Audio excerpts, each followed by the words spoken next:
Hi there, I'm Jules, and in this video I'm going to show you how to make a really simple budget dinner. So we'll go through times where we don't have as much cash as we'd like, and kind of one of the first things to slip can be healthy eating. So I've come up with a series of recipes called $5 dinners, and that's just about kind of to help me as well, like kind of cook simply, but on a budget. So today's recipe is going to be kind of using frozen broccoli. You're going to stir fry that with some tuna.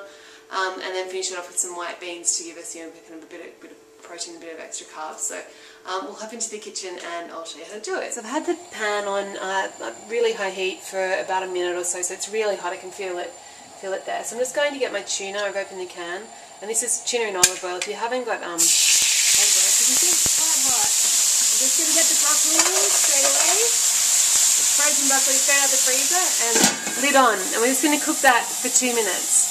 And we want it to be on a really high heat. Okay, so that's been 2 minutes. I'm just going to give it a stir. You can see it's come down. I've left the heat on very high, but it's just, the broccoli is starting to defrost and the water's coming out. So I'm going to just give it a little stir and then cover it back on and another 2 minutes. So while the broccoli is cooking, I'm going to make my beans. So I've just got a tin of white beans here, cannellini beans. I'm just going to drain them, but we want to leave a little bit of liquid in. So kind of about that, give it a bit of a shake. But yeah, you can see still a little bit of liquid, and we're just going to pop that in our into a bowl.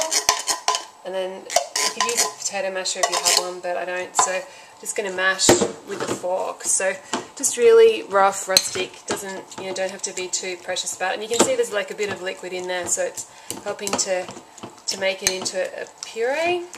It's up to you. If you prefer a drier mash, you can easily drain more liquid off. If you want to kind of wetter mash, add more liquid in. Or if you're not sure, kind of completely drain it in a strainer or something, and then you can add back as much liquid as you like. So that's pretty much. I'm just going to keep going until my mash is smooth.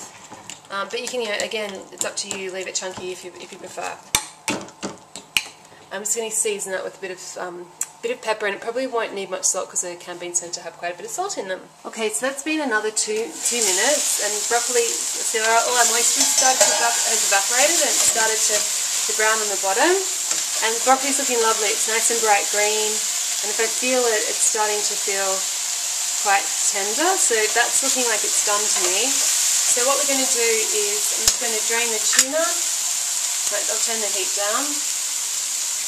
I'm just going to drain the tuna in, so there was a bit of oil that we missed out on, but that's okay. Into the pan. And we're just going to stir fry a little bit to heat through. And I'm going to add just a knob of butter, because I like butter, and it just kind of melts in and makes a really lovely sauce when we finish it off with the lemon juice. But if you want to keep it dairy free, it's drizzle of olive oil is going to do the butter left. That's okay.